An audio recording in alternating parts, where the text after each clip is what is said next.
پھر ذرا میرے سوالات کے جواب دیتے رہیے۔ آپ اس نوکر کے متعلق کیا کہیں گے جو آقا کی مقرر کی ہوئی ڈیوٹی پر جانے کے بجائے ہر وقت بس اس کے سامنے ہاتھ باندھے کھڑا رہے اور لاکھوں مرتبہ اس کا نام جپتا چلا جائے؟ آقا اس سے کہتا ہے کہ جا کر فلاں فلاں آدمیوں کے حق ادا کر، مگر یہ جاتا نہیں،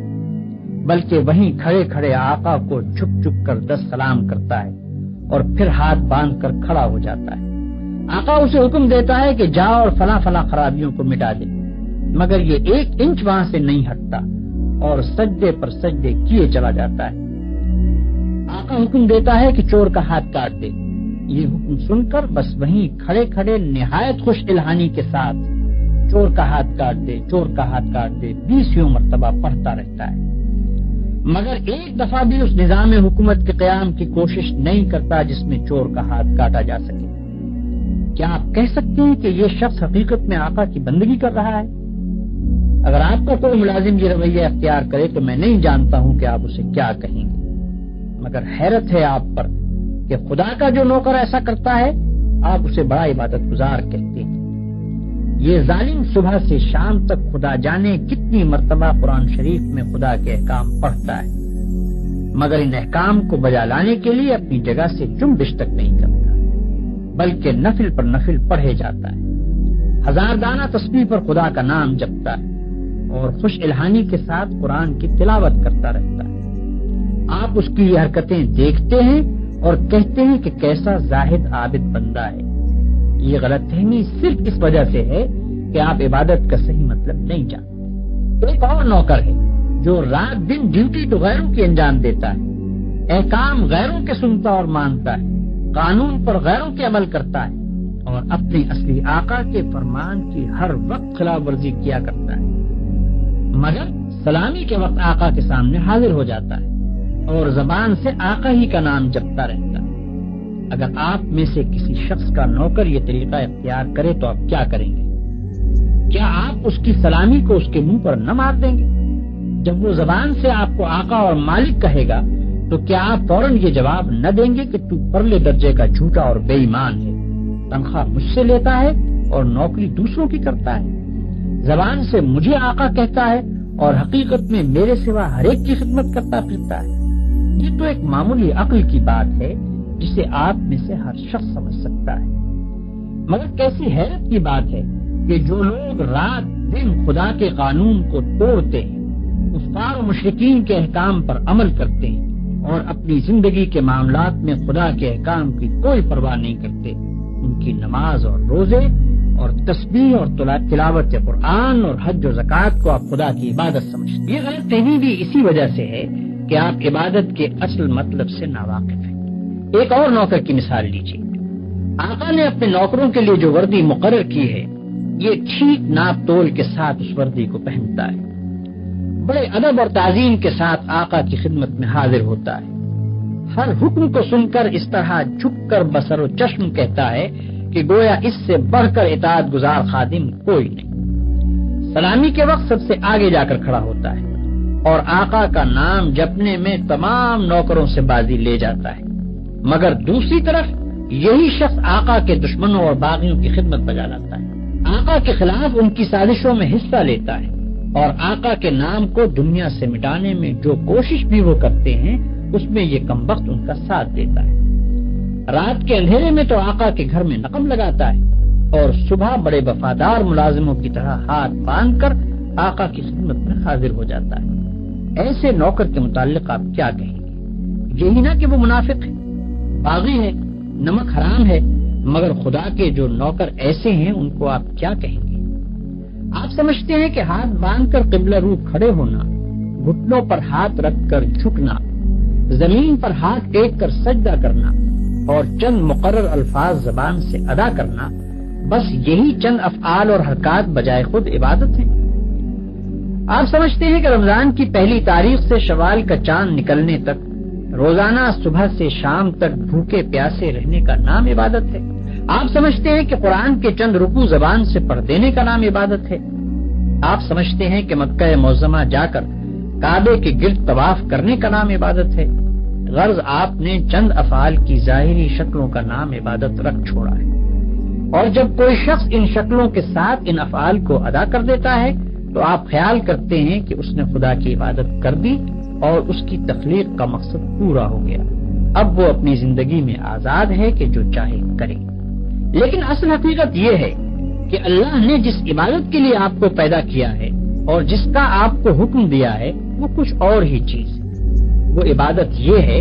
کہ آپ اپنی زندگی میں ہر وقت ہر حال میں خدا کی اطاعت کریں اور ہر اس قانون کی پابندی سے آزاد ہو جائیں جو قانون الہی کے خلاف ہے۔ آپ کی ہر جنبش اس حد کے اندر ہو جو خدا نے آپ کے لیے مقرر کی ہے، آپ کا ہر فعل اس طریقے کے مطابق ہو جو خدا نے بتا دیا ہے۔ اس طرز پر جو زندگی آپ بسر کریں گے وہ پوری کی پوری عبادت ہوگی۔ ایسی زندگی میں آپ کا سونا بھی عبادت ہے اور جاگنا بھی، کھانا بھی عبادت ہے اور پینا بھی، چلنا پھرنا بھی عبادت ہے اور بات کرنا بھی، حتیٰ کہ اپنی بیوی کے پاس جانا اور اپنے بچے کو پیار کرنا بھی عبادت ہے۔ جن کاموں کو آپ بالکل دنیا داری کہتے ہیں وہ سب دینداری اور عبادت ہیں اگر آپ ان کو انجام دینے میں خدا کی مقرر کی ہوئی حدوں کا لحاظ کریں اور زندگی میں ہر قدم پر یہ دیکھ کر چلیں کہ خدا کے نزدیک جائز کیا ہے اور ناجائز کیا، حلال کیا ہے اور حرام کیا، فرض کیا چیز کی گئی ہے اور منع کس چیز سے کیا گیا ہے، کس چیز سے خدا خوش ہوتا ہے اور کس سے ناراض ہوتا ہے۔ مثلاً آپ روزی کمانے کے لیے نکلتے ہیں، اس کام میں بہت سے مواقع ایسے بھی آتے ہیں جن میں حرام کا مال کافی آسانی کے ساتھ آپ کو مل سکتا ہے۔ اگر آپ نے خدا سے ڈر کر وہ مال نہ لیا اور صرف حلال کی روٹی کما کر لائے تو یہ جتنا وقت آپ نے روٹی کمانے پر صرف کیا یہ سب عبادت تھا، اور یہ روٹی گھر لا کر جو آپ نے خود کھائی اور اپنی بیوی بچوں اور خدا کے مقرر کیے ہوئے دوسرے حقداروں کو کھلائی، اس سب پر آپ اجر و ثواب کے مستحق ہو گئے۔ آپ نے اگر راستہ چلنے میں کوئی پتھر یا کانٹا ہٹا دیا اس خیال سے کہ خدا کے بندوں کو تکلیف نہ ہو تو یہ بھی عبادت ہے۔ آپ نے اگر کسی بیمار کی خدمت کی یا کسی اندھے کو راستہ چلایا یا کسی مصیبت زدہ کی مدد کی تو یہ بھی عبادت ہے۔ آپ نے اگر بات چیت کرنے میں جھوٹ سے، غیبت سے، بدگوئی اور دل آزاری سے پرہیز کیا اور خدا سے ڈر کر صرف حق بات کی تو جتنا وقت آپ نے بات چیت میں صرف کیا وہ سب عبادت میں صرف ہوا۔ بس خدا کی اصلی عبادت یہ ہے کہ ہوش سنبھالنے کے بعد سے مرتے دم تک آپ خدا کے قانون پر چلیں اور اس کے احکام کے مطابق زندگی بسر کریں۔ اس عبادت کے لیے کوئی وقت مقرر نہیں ہے، یہ عبادت ہر وقت ہونی چاہیے۔ اس عبادت کی کوئی ایک شکل نہیں ہے، ہر کام اور ہر شکل میں اسی کی عبادت ہونی چاہیے۔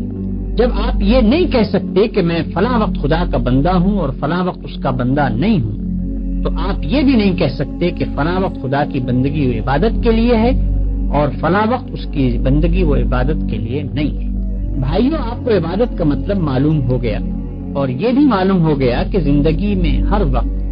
ہر حال میں خدا کی بندگی اور اطاعت کا نام ہی عبادت ہے۔ اب آپ پوچھیں گے کہ یہ نماز، روزہ اور حج وغیرہ کیا چیزیں ہیں؟ اس کا جواب یہ ہے کہ دراصل یہ عبادتیں جو اللہ نے آپ پر فرض کی ہیں ان کا مقصد آپ کو اس بڑی عبادت کے لیے تیار کرنا ہے جو آپ کو زندگی میں ہر وقت ہر حال میں ادا کرنی چاہیے۔ نماز آپ کو دن میں 5 وقت یاد دلاتی ہے کہ تم اللہ کے بندے ہو، اسی کی بندگی تمہیں کرنی چاہیے۔ روزہ سال میں 1 مرتبہ پورے 1 مہینے تک آپ کو اسی بندگی کے لیے تیار کرتا ہے۔ زکوٰۃ آپ کو بار بار توجہ دلاتی ہے کہ یہ مال جو تم نے کمایا ہے یہ خدا کا عطیہ ہے، اس کو صرف اپنے نفس کی خواہشات پر صرف نہ کر دو بلکہ اپنے مالک کا حق ادا کرو۔ حج دل پر خدا کی محبت اور بزرگی کا ایسا نقش بٹھاتا ہے کہ اگر 1 مرتبہ وہ بیٹھ جائے تو تمام عمر اس کا اثر دل سے دور نہیں ہو سکتا۔ ان سب عبادتوں کو ادا کرنے کے بعد اگر آپ اس قابل ہو گئے کہ آپ کی ساری زندگی خدا کی عبادت بن جائے تو بلا شبہ آپ کی نماز نماز ہے اور روزہ روزہ ہے، زکوٰۃ زکوٰۃ ہے اور حج حج ہے۔ لیکن اگر یہ مقصد پورا نہ ہوا